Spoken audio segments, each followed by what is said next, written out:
যিনি আল্লাহর রসুলের জলিল কদর একজন সাহাবী, তিনি বলেন সূরাতুল বাকারার শেষের দুই আয়াত যদি কেউ তেলাওয়াত করে, যদি দুই আয়াত যদি তেলাওয়াত করে, তাহলে মহান আল্লাহ রাব্বুল আলামিন বলেন রাতের বেলা শোয়ার আগে এই দুইটি আয়াত তেলাওয়াত করলে আল্লাহ রাব্বুল আলামিন বলেন তার জন্য এটা যথেষ্ট হয়ে যাবে। সুবহানাল্লাহ পড়েন। যথেষ্ট মানে কি বুঝছেন? আপনি যদি রাতের বেলা যদি আপনি ঘুমানোর আগে যদি সূরাতুল বাকারার শেষের দুই আয়াত তেলাওয়াত করে ঘুমালে এই দুইটা আয়াত আপনার জীবনের জন্য যথেষ্ট হয়ে যাবে। সুবহানাল্লাহ পড়েন। এই রাতে যদি আপনি মৃত্যুবরণ করেন, মানুষ কি ঘুমের মধ্যে মারা যায় না? যে কথা বলেন, মারা যায়? অনেক মানুষ আছে দেখবেন যে রাত্রেবেলা ঘুমায়, এই ঘুমে তার জীবনের শেষ ঘুম। যদি সৌভাগ্যবান সে আল্লাহর বান্দা হয়, সূরাতুল বাকারার শেষের দুই আয়াত যদি কেউ যদি তেলাওয়াত করে যদি রাতের বেলা যদি ঘুমাতে পারে আর তার মৃত্যু যদি হয়ে যায়, রাসূলুল্লাহ সাল্লাল্লাহু আলাইহি ওয়াসাল্লাম বলেন তার মৃত্যুটা জান্নাতি মৃত্যু। সুবহানাল্লাহ পড়েন। আল্লাহর নবী সাল্লাল্লাহু আলাইহি ওয়াসাল্লামকে একজন সাহাবী জিজ্ঞাসা করলেন, ওগো আল্লাহর নবী, সাইয়্যিদুল মুরসালিন রাহমাতুল লিল আলামিন, মহান আল্লাহ রাব্বুল আলামিন আপনার উপর কোরআন নাজিল করলেন, ওগো নবীজি, কোরআন আল কারীমের মধ্যে সব থেকে দামি শ্রেষ্ঠ সূরা কোনটি আমাকে বলে দেন। আল্লাহর নবী শেষ সাহাবীকে আল্লাহর রসুল বলে দিলেন কোরআন আল কারীমের মধ্যে সব থেকে দামি সূরার নাম হচ্ছে সূরাতুল ইখলাস। সুবহানাল্লাহ। সব থেকে দামি সূরা হচ্ছে কি? সূরাতুল ইখলাস। ওই সাহাবী আবার রাসূলুল্লাহকে প্রশ্ন করলেন, আদব নিয়ে, মোহাব্বত নিয়ে, ভালোবাসা নিয়ে প্রশ্ন ছড়লেন, ওগো আল্লাহর নবী, সাইয়্যিদুল মুরসালিন রাহমাতুল লিল আলামিন, ওগো মায়ার নবীজি, কোরআন আল কারীমের মধ্যে অসংখ্য আয়াত আছে, ৬৬৬৬টি আয়াত আছে। সমস্ত আয়াতের মধ্যে কোন আয়াতটি সব থেকে দামি? আল্লাহর নবী বললেন, সাহাবী, সব থেকে দামি আয়াত হলো সূরাতুল বাকারার ২৫৫ নম্বর আয়াত। ওই আয়াতের নাম হচ্ছে আয়াতুল কুরসি। একসাথে পড়েন আল্লাহু আকবার। আল্লাহর নবী হাদিসের মধ্যে বলেছেন, মান ক্বারা আয়াতুল কুরসি দুবুরা কুল্লু সালাতিন মাকতুবাতিন লাম ইয়ামনাউহু মিন দুখুলিল জান্নাতি ইল্লা আইয়ামুত। আল্লাহর নবী বলেন, ও বান্দা, ও আমার উম্মতেরা শোনো, 5 ওয়াক্ত ফরজ নামাজের পরে কেউ যদি আয়াতুল কুরসি যদি পাঠ করে, জান্নাতে যাওয়ার জন্য একটি মাত্র বাধা, একটি মাত্র দেয়াল আছে, বাধা আছে। সাহাবীরা প্রশ্ন করলেন, ইয়া রাসূলুল্লাহ, সে বাধা কি, সে দেয়ালটি কি? আল্লাহর নবী বলেন, ওই ব্যক্তি মৃত্যুবরণ করবে, মৃত্যুটা হচ্ছে তার জন্য বাধা, মৃত্যুবরণ করবে আর আল্লাহর জান্নাতে প্রবেশ করবে। সুবহানাল্লাহ। মৃত্যুবরণ করবে আর আল্লাহর জান্নাতে সে প্রবেশ করবে। তাহলে জান্নাতে যাওয়ার জন্য বাধা হচ্ছে শুধুমাত্র কি? মৃত্যু। আল্লাহর নবী সাল্লাল্লাহু আলাইহি ওয়াসাল্লামকে 3 নম্বরে সাহাবী প্রশ্ন করলেন, ওগো আল্লাহর নবী, ওগো আল্লাহর পেয়ারা হাবিব, কোরআনের মধ্যে এমন কোনো আয়াত আছে কি আপনি মোহাব্বত করেন, ভালোবাসেন, পছন্দ করেন, যেই আয়াতটি আপনার উম্মতের জন্য কল্যাণ হবে, কল্যাণ লাভ করবে আপনার উম্মত? আল্লাহর নবী সাল্লাল্লাহু আলাইহি ওয়াসাল্লাম বলেন, হ্যাঁ উম্মত আছে, আমি ওই আয়াতটিকে খুব বেশি মোহাব্বত করি। শুধু মোহাব্বত না, এটা আল্লাহর পক্ষ থেকে নূর। নবীজি বললেন, ওই আয়াত দুটি হলো সূরাতুল বাকারার শেষের ২৮৫ এবং ৮৬ আয়াত। এই আয়াত হচ্ছে আমার সব থেকে পছন্দের, ভালোবাসার।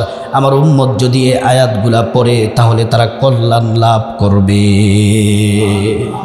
সূরাতুল বাকারার শেষের দুইটি আয়াত যদি কেউ পড়ে তাহলে ওই ব্যক্তি কল্যাণ লাভ করবে। এই দুইটা আয়াতের দাম কত? হযরতে আব্দুল্লাহ ইবনে মাসউদ রাদিয়াল্লাহু আনহু থেকে বর্ণিত, আল্লাহর নবী সাল্লাল্লাহু আলাইহি ওয়াসাল্লাম রজব মাসের ২৬ তারিখ দিবাগত রাত্রিতে মেরাজে গেলেন। আল্লাহর নবী ৭ আসমান পাড়ি দিয়ে আল্লাহর নবী সিদরাতুল মুনতাহার মধ্যে গেলেন। সিদরাতুল মুনতাহাতে আল্লাহর নবীকে আল্লাহ তাআলা ৩টি পুরস্কার দিলেন। কয়টি পুরস্কার? ৩টি পুরস্কার দিলেন। ১ নম্বর পুরস্কার হলো ৫ ওয়াক্ত নামাজ। দ্বিতীয় নম্বর পুরস্কার হলো সূরাতুল বাকারার শেষের ২ আয়াত। সুবহানাল্লাহ পড়েন। ৩ নম্বর পুরস্কার হলো আল্লাহর নবীর কোন উম্মত যদি শিরিকের গুনাহ যদি না করে, আল্লাহ তাআলা একটি সুসংবাদ দিয়ে দিলেন, উম্মত যদি আমার বান্দা আপনার উম্মতগুলা যদি শিরিকের গুনাহ না করে, তাদেরকে আপনি সুসংবাদ দিয়ে দেন, শিরিকের গুনাহ বাদ দিয়া যত কবিরা গুনাহ আছে, যত বড় বড় গুনাহ আছে, আমি আল্লাহ তাআলা মেহেরবানি করে দয়া করে তাদের জীবনের সব গুনাহগুলা মাফ করে দিব। সব গুনাহগুলো আল্লাহ তাআলা মাফ করে দিবেন। কিন্তু শিরিকের গুনাহ আল্লাহ ক্ষমা করবেন না। আল্লাহ কোরআনে বলছেন, ইন্নাল্লাহা লা ইয়াগফিরু আন ইউশরাকা বিহি ওয়া ইয়াগফিরু মা দুনা যালিকা লিমান ইয়াশা। মহান আল্লাহ রাব্বুল আলামিন বললেন, সব গুনাহ ক্ষমা করে দিব বান্দা, কিন্তু শিরিকের গুনাহ আমি আল্লাহ তাআলা ক্ষমা করব না। শিরিকের গুনাহ বাদ দিয়ে সব গুনাহ ক্ষমা করবেন। আল্লাহ সিদরাতুল মুনতাহায় মুহাম্মদুর রাসূলুল্লাহ সাল্লাল্লাহু আলাইহি ওয়াসাল্লামের সাথে ওয়াদা করেছেন। আমার ভাইয়েরা, সূরাতুল বাকারার শেষের ২ আয়াতের দাম কত? রাতের বেলা ঘুমানোর সময় যদি সূরাতুল বাকারা যদি পড়েন, সূরাতুল বাকারার শেষের ২ আয়াত পড়লে আল্লাহ রাব্বুল আলামিন বলেন, আমার বান্দাদের জন্য তা যথেষ্ট হবে। শুধু তাই নয়, রাতের বেলা যখন ঘুমাবে কোরআন তেলাওয়াত করা তাদের জন্য হক আছে। আমার কোনো বান্দা যদি সূরাতুল বাকারার শেষের ২ আয়াত পড়ে, তাহলে কোরআনের হক ওই বান্দা, আল্লাহর বান্দা, নবীর উম্মত কোরআনের হক আদায় করে তারপর সে ঘুমালো। কোরআনের হক আপনার আদায় হয়ে যাবে যদি সূরাতুল বাকারার শেষের ২ আয়াত আপনি যদি তেলাওয়াত করে যদি ঘুমান। আমার ভাইয়েরা, আল্লাহর নবী সাল্লাল্লাহু আলাইহি ওয়াসাল্লামের কাছে জিবরাইল আসলেন। আয়েশা রাসূলুল্লাহকে সালাম দিলেন, আসসালাতু ওয়াসসালামু আলাইকা ইয়া রাসূলুল্লাহ। নবীজি বললেন, জিবরাইল কেন এসেছো? নবীজি এবং জিবরাইল কথোপকথন করতেছে, আলাপ আলোচনা করতেছে। হঠাৎ করে বিকট শব্দ আসলো। আল্লাহর নবী উপরের দিকে তাকালেন। জিবরাইল বললেন, ইয়া রাসূলুল্লাহ, এই যে বিকট শব্দ, বিকট আওয়াজটি দুনিয়ার মধ্যে হয় নাই, এটা আল্লাহর আসমানের মধ্যে আওয়াজটি হয়েছে। নবীজি বললেন, কারণ কি? জিবরাইল বললেন, ইয়া রাসূলুল্লাহ, মহান আল্লাহ পাক আল্লাহর সৃষ্টির মধ্যে অনন্য এক সৃষ্টি হলো আসমান। ওই আসমান যেদিন সৃষ্টি করেছেন, আসমানের মধ্যে অনেকগুলা দরওয়াজা আছে। অনেকগুলা দরওয়াজার মধ্যে একটি দরজা আছে, আসমান সৃষ্টি করার পর থেকে আজ পর্যন্ত খোলা হয়নি। এই মুহূর্তে শুধুমাত্র আওয়াজটি করা হলো, দরজাটি খোলা হলো। ইয়া রাসূলুল্লাহ, এবং আল্লাহর পক্ষ থেকে 2টি নূর নিয়ে আপনার কাছে আসবেন। ওই ফেরেশতা এখন পর্যন্ত জমিনে আর কোনোদিন আসেন নাই। এই 2টি নূর আপনাকে হাদিয়া দিয়ে এই দরজা দিয়ে আবার চলে যাবেন। ওই ফেরেশতা কিয়ামত পর্যন্ত আসবে না। আর যেই দরজা আছে ওই দরজা লক করে দেওয়া হবে, কিয়ামত পর্যন্ত আর দরজা খোলা হবে না। জিবরাইল ডেকে ডেকে বললেন, ইয়া রাসূলুল্লাহ, ওই 2টি নূরের একটি নূর হলো সূরাতুল বাকারার শেষের 2 আয়াত 85 এবং 86 নম্বর আয়াত। আরেকটি নূর হলো কোরআন আল কারীমের সর্বপ্রথম পূর্ণাঙ্গ সূরা, যে সূরাটি নাজিল হলো ওই সূরার নাম হলো সূরাতুল ফাতিহা। সুবহানাল্লাহি ওয়া বিহামদিহি। আল্লাহর পক্ষ থেকে 2টি নূর, একটি নূর হলো সূরাতুল বাকারার 285 নম্বর আয়াত, 86 নম্বর আয়াত, আরেকটি নূর হলো সূরাতুল ফাতিহা।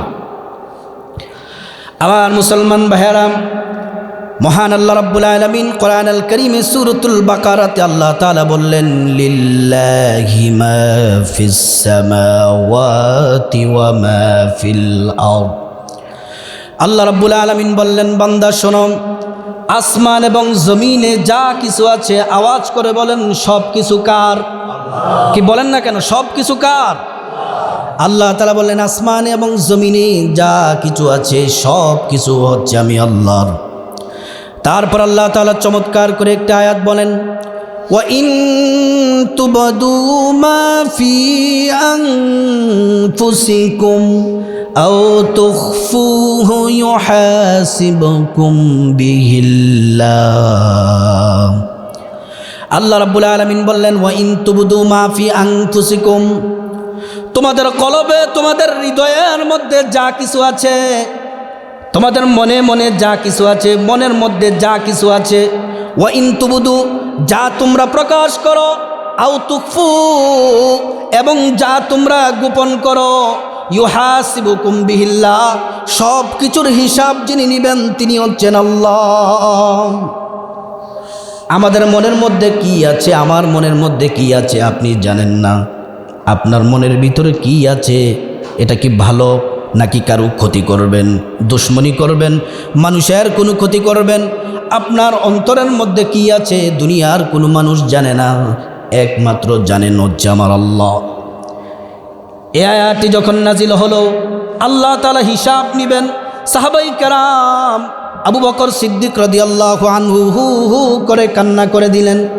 হযরত ওমরের মতো সাহাবী কান্না করে দিলেন। আল্লাহ নবীকে গিয়ে বললেন, ইয়া রাসূলুল্লাহ, এই আয়াত নাজিল হলো, পেরেশানিতে খাওয়া দাওয়া হচ্ছে না, ঘুম হচ্ছে না, আমাদের অন্তরের গুনাহ কি আল্লাহ তাআলা হিসাব নেবেন? আল্লাহ যদি অন্তরের হিসাব যদি নেন, তাহলে আপনার উম্মতের মধ্যে জান্নাতে যাওয়া বড় দুষ্কর হয়ে যাবে। জিবরাইল আসলেন নবীজির কাছে, আয়েশা সালাম দিলেন, নবীজিকে বললেন, ইয়া রাসূলুল্লাহ, ইয়া হাবিবাল্লাহ, ওগো মায়ার নবীজি, আপনি এই মুহূর্তে আল্লাহর কাছে হাত তুলে দোয়া করেন। আল্লাহর কাছে আপনি যা বলবেন আল্লাহ তাআলার সাথে সাথে দোয়া কবুল করবেন। সুবহানাল্লাহ বলেন। নবীজি সাথে সাথে হাত তুললেন, হাত তুলে দোয়া করলেন, রব্বুল আলামিন, আপনার কাছে কোনো কিছুই চাই না, সব সময় শুধু উম্মতের মাফ চাই, গুনাহ মাফ চাই, উম্মতের জন্য নাজাত চাই, নিজের জন্য কিছু চাই না, সুখ শান্তি সম্পদ কোনো কিছুই চাই না, শুধুমাত্র উম্মতের নাজাত চাই, উম্মতের মুক্তি চাই। এখনো হাত বাড়াইলাম আমার উম্মতের জন্য। আল্লাহ, আপনি যে আয়াত নাজিল করলেন, আমার উম্মতের অন্তরে কি আছে এটার গুনাহ যদি আপনি লিখে ফেলেন, তাহলে আমার উম্মতরা তো জাহান্নামে চলে যাবে। আল্লাহ পাক ডেকে ডেকে বললেন, জিবরাইল, আমার হাবিবকে জানিয়ে দাও, আমার নবীকে আমি সুসংবাদ দিলাম, উম্মতি মুহাম্মদীর অন্তরে যত ধরনের তারা যত গুনাহের কুমন্ত্রণা চলে আসবে, শয়তানে যত ওয়াসওয়াসা দিবে, তাদের অন্তরের গুনাহ আমল নামার মধ্যে লিখব না, আমি নবীর মোহাব্বতে সেই বিধান এখন থেকে আমি নাজিল করে দিলাম। অন্তরের মধ্যে কি আছে সেই গুনাহটি আল্লাহ তাআলা লিখবেন না। অথচ তার আগে অসংখ্য নবী রসুল, 1,24,000 মতান্তরে 2 লক্ষ নবী আলাইহিস সালাম পৃথিবীর মধ্যে এসেছেন। 313 জন রসুল এসেছেন। আমার নবী ব্যতীত সকল নবীর উম্মতের ক্ষেত্রে বিধান ছিল এক, আমার নবী আপনার নবীর উম্মতের ক্ষেত্রে বিধান হচ্ছে এক। আগের নবীর উম্মতরা তারা যদি জেনা করত, তাহলে তাদের পিছনে লেখা থাকতো জেনাখোর, জেনাকারী ব্যক্তি। আগের উম্মতের বিধান কি ছিল? সহজ করে উদাহরণ দিলে বুঝতে পারবেন। আমরা এখন তো কোরবানির সময় আমরা কোরবানি করি, বাংলাদেশের মধ্যে লক্ষ লক্ষ পশু কোরবানি হয়, গোটা পৃথিবীতে কোটি কোটি পশু কোরবানি হয়। কিন্তু আগের নবীর উম্মতের কোরবানির বিধান ছিল ভিন্ন। তারা কোরবানি করার জন্য তাদের পশুটাকে পাহাড়ের উপর রেখে দেওয়া হতো। আল্লাহ তাআলার পক্ষ থেকে নূর এসে ওই পশুটাকে জ্বালায়া পোড়ায়া দিত, তাহলে তারা মনে করত এই কোরবানি কবুল হয়েছে। আর যার পশুটা আপনার জলে পড়ে নাই, যার পশুটা জালে পড়ে নাই, আল্লাহ তাআলা তার কোরবানি কবুল করেন নাই। কিন্তু আমার নবী আপনার নবীর ক্ষেত্রে বিধান হচ্ছে ভিন্ন। গোটা পৃথিবীতে কোটি কোটি পশু কোরবানি দেওয়া হয়, কাটটা কোরবানি কবুল হয়, কাটটা কোরবানি কবুল হয় না, আমরা সেটা বুঝতে পারি না। এটা হচ্ছে আমার নবীর শান মানের কারণে, আমার নবীর মোহাব্বতের কারণে আল্লাহ তাআলা সে বিধান করলেন। আমার ভাইয়েরা, ওয়া ইন তুবদু মা ফি আনফুসিকুম আও তুখফুহু ইউহাসিবুকুম বিহিল্লাহ, আপনার অন্তরে হৃদয়ে যা কিছু আছে সব কিছু আল্লাহ পাক রব্বুল আলামিন জানেন। আপনার অন্তরে কি আছে না আছে, যা আপনি প্রকাশ করেন এবং যা আপনি গোপনে রাখবেন, আল্লাহ তাআলা বললেন ইউহাসিবুকুম বিহিল্লাহ, সব কিছুর হিসাব আল্লাহ রব্বুল আলামিন নেবেন। তারপর আল্লাহ তাআলা বললেন ফায়াগফিরু লিমান ইয়াশাউ ওয়া ইউআযযিবু মান ইয়াশাউ, ফায়াগফিরু লিমান ইয়াশাউ ওয়া ইউআযযিবু মান ইয়াশাউ। আল্লাহ তাআলা যাকে ইচ্ছা করেন আল্লাহ তাআলা তাকে ক্ষমা করে দিবেন। ওয়াগফিরু ওয়া ইউআযযিবু মান ইয়াশাউ, আল্লাহ তাআলা যাকে ইচ্ছা করেন তাকে কঠিন শাস্তির আওতাধীন আনবেন। দুনিয়ার মধ্যে যারা অন্যায় করে, তার বাবার যদি ক্ষমতা থাকে, যদি দলের যদি কোনো লোক হয়, যে কোনো অপরাধ থেকে ক্ষমা পাওয়া যায়, টাকা দিয়ে বিভিন্ন ক্ষমতা দিয়ে পার পাওয়া যায়। কিন্তু আল্লাহর আদালতে আল্লাহ রাব্বুল আলামিন বললেন ফায়াগফিরু লিমান ইয়াশাউ ওয়া ইউআযযিবু মান ইয়াশাউ, আমার আদালতে কারো কোনো সুপারিশ চলবে না। সে কে, দুনিয়াতে কি ছিল, তার কি নাম ছিল, কত বড় ক্ষমতাশীল ছিল, সেগুলো আল্লাহ তাআলা কোনো ভ্রুক্ষেপ করবেন না। ফায়াগফিরু লিমান ইয়াশাউ, আল্লাহ তাআলা যাকে ইচ্ছা করেন তাকে ক্ষমা করে দিবেন। ওয়া ইউআযযিবু মান ইয়াশাউ, এবং যাকে ইচ্ছা তাকে পাকড়াও করবেন, জাহান্নামের শাস্তি দিবেন। আল্লাহকে কোনো কথা জিজ্ঞাসা করার মতো পৃথিবীর কারো কোনো ক্ষমতা থাকবে না, কাহারও কোনো ক্ষমতা থাকবে না। রব্বুল আলামিন তারপরে বলেন ওয়াল্লাহু আলা কুল্লি শাইইন কাদির, পৃথিবীর মধ্যে যা কিছু আছে, যত সৃষ্টি আছে, যা কিছু আছে, সব কিছুর ক্ষমতা কর্তৃত্ব যার কাছে, তিনি হচ্ছেন আল্লাহ। সর্বময় ক্ষমতার মালিক হচ্ছেন আল্লাহ। প্রত্যেকটা বস্তু, প্রত্যেকটা প্রাণী, প্রত্যেকটা সৃষ্টির কর্তৃত্ব যার চলে, তিনি কে?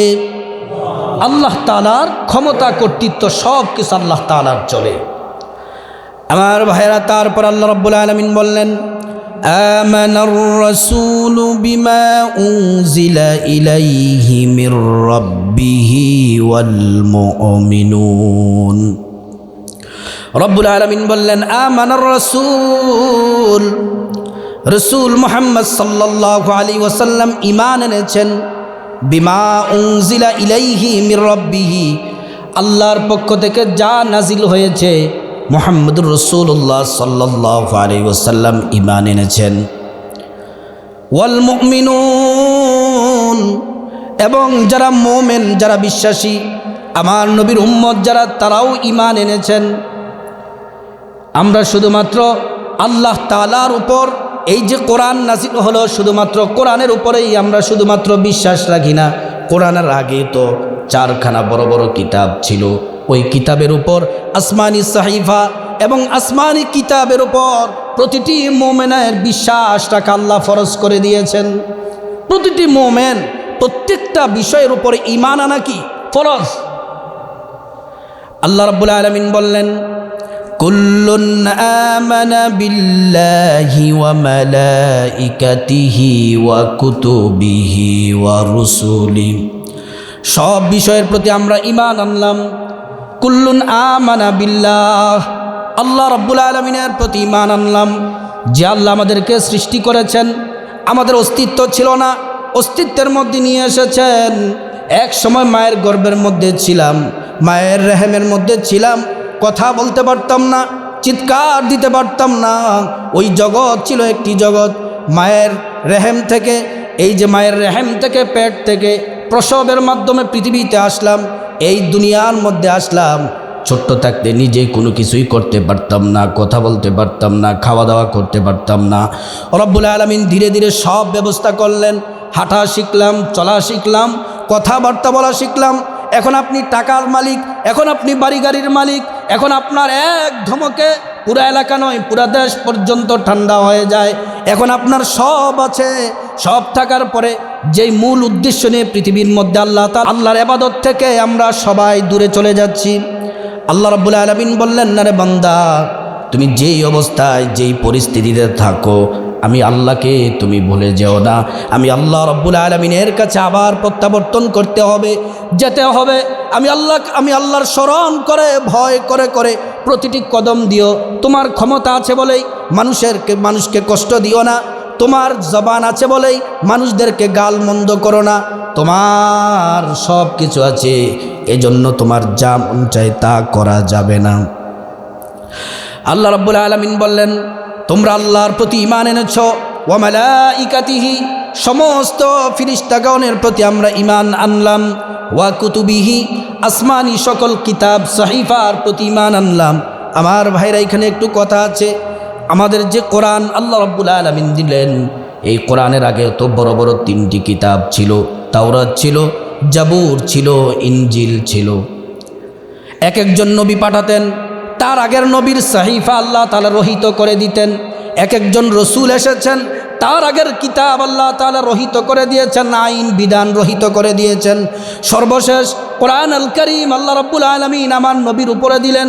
সমস্ত কিতাব, আগের যত কিতাব আছে, বিধান আছে, সব রহিত করে দিলেন। আল্লাহ রাব্বুল আলামিন ডেকে ডেকে বললেন, মুহাম্মদ সাল্লাল্লাহু আলাইহি ওয়াসাল্লাম, আপনার উপর কোরআন দিলাম, কিয়ামত পর্যন্ত কোরআন যেমন আছে তেমন থাকবে। কোরআনের একটি আয়াতও পরিবর্তন হবে না। কোরআনের একটি নক্তাও পরিবর্তন হবে না। কোরআনের একটি বিধানও পরিবর্তন হবে না। এই কোরআন কিয়ামত পর্যন্ত থাকবে। আপনি থাকবেন না, আপনার উম্মত থাকবে, আলেম থাকবে। ইন্নামা ইয়াখশাল্লাহা মিন ইবাদিহিল উলামা। পৃথিবীর মধ্যে যত মানুষ আছে, সব থেকে বেশি আল্লাহকে ভয় করে আলেমরা, সব থেকে বেশি আল্লাহকে ভয় করে আলেমরা। এটা আমার কথা না, আল্লাহ কোরআনে বলছেন, ইন্নামা ইয়াখশাল্লাহা মিন ইবাদিহিল উলামা। আপনি নামাজ পড়তে পারেন, তাহাজ্জুদ পড়তে পারেন, জিকির আজকার সব থাকতে পারে, কিন্তু আল্লাহ বললেন, কোরআনের মধ্যে আল্লাহ বলে দিয়েছেন, সব থেকে আল্লাহকে ভয় বেশি করে আলেমরা। তারা ইবাদত বন্দিগি, আল্লাহ তাআলার বিধান সম্পর্কে তারা বেশি সচেতন। হাদিসের মধ্যে নবীজি সাল্লাল্লাহু আলাইহি ওয়াসাল্লাম বললেন, যারা আমার ওয়ারিস হবে, যারা দ্বীনের দায়ী হবে, যারা কোরআনের কথা বলবে, হাদিসের কথা বলবে, জনসাধারণ উম্মত যারা আছে তাদেরকে বলে দিয়েছেন, তোমরা তাদেরকে সম্মান করো, শ্রদ্ধা করো। আমার ভাইরাই, কোরআন আল্লাহ তাআলা হেফাজত করবেন। ইন্না নাহনু নাযালনায যিকরা ওয়া ইন্না লাহু লাহাফিজুন। এই কোরআন নাজিল করেছেন আমার আল্লাহ। কিয়ামত পর্যন্ত কোরআনকে সংরক্ষণ করবেন, হেফাজত করবেন আমার আল্লাহ পাক রব্বুল আলামিন। পৃথিবীর মধ্যে যদি এই যে লৌহে মাহফুজের কোরআন, এটা হচ্ছে মূল কোরআন, আসল কোরআন হচ্ছে লৌহে মাহফুজে। কিন্তু যে আমাদের সামনে কোরআন আছে, বাড়ির ওয়ার্ড্রপের উপরে কোরআন আছে, তক্তার উপরে কোরআন আছে, এই কোরআনগুলা হচ্ছে ফটোকপি। এই কোরআনগুলা হচ্ছে ফটোকপি, কিন্তু আসল কোরআন হচ্ছে লৌহে মাহফুজের মধ্যে। দুনিয়ার সব বইয়ের দোকান যদি কোরআন যদি মানুষ আগুনে জ্বালায়া পোড়ায়া যদি দেয়, রব্বুল আলামিন বলেন, তারপরও কোরআনকে বিলীন করে দিতে পারবে না, ম্লান করে দিতে পারবে না। কারণ পৃথিবীর মধ্যে কোটি কোটি হাফেজ আছে, যাদের অন্তরে আল্লাহ তাআলা কোরআনটাকে আল্লাহ তাআলা সংরক্ষণ করে দিয়েছেন। প্রত্যেকটা হাফেজের অন্তরে আল্লাহ তাআলা তার হৃদয়ের মধ্যে কোরআনটাকে আল্লাহ তাআলা সংরক্ষণ করেছেন। আমার ভাইয়েরা, আল্লাহ রাব্বুল আলামিন বললেন, লা নুফাররিকু বাইনা আহাদিম মির রুসুলি। এই যে যারা ঈমান আনলো আমি আল্লাহর প্রতি, ফেরেশতাদের প্রতি, কিতাবের প্রতি, রসুলের প্রতি, রসুলগণদের প্রতি যারা ঈমান এনেছে, তারা বলে লা নুফাররিকু বাইনা আহাদিম মির রুসুলি। তারা কোনো রসুলদের মধ্যে পার্থক্য করে না, কোনো নবীদের মধ্যে পার্থক্য করে না। প্রত্যেকটা নবী, প্রত্যেকটা রসুলের প্রতি তারা পূর্ণ ঈমান আনে। সুবহানাল্লাহ বলেন। প্রত্যেকটা নবী রসুলের প্রতি তারা পূর্ণ ঈমান আনে। আল্লাহ রাব্বুল আলামিন তারপরে বলেন, ওয়া ক্বালু সামি'না ওয়া আতা'না। ঈমানদারেরা বলে, সামি'না, আমি শ্রবণ করলাম, আমি শুনলাম, ওয়া আতানা, এই সবগুলা কথা শুনলাম, ওয়া আতানা, আমি মুহূর্তের মধ্যেই শোনা মাত্র আল্লাহর প্রতিটি বিধান আমি গ্রহণ করে নিলাম। সুবহানাল্লাহ। আমি শুনলাম আর সাথে সাথে আমি আল্লাহর বিধানগুলা মেনে নিলাম। আল্লাহ রাব্বুল আলামিন তারপরে বলেন, গুফরানাকা রব্বানা ওয়া ইলাইকাল মাসির। তারপরে একটি দোয়া, গুফরানাকা রব্বানা, হে আমাদের রব আপনি আমাদেরকে ক্ষমা করুন। গুফরানাকা রব্বানা, হে আমাদের রব আমরা যা ভুল করেছি আপনি আমাদেরকে ক্ষমা করুন।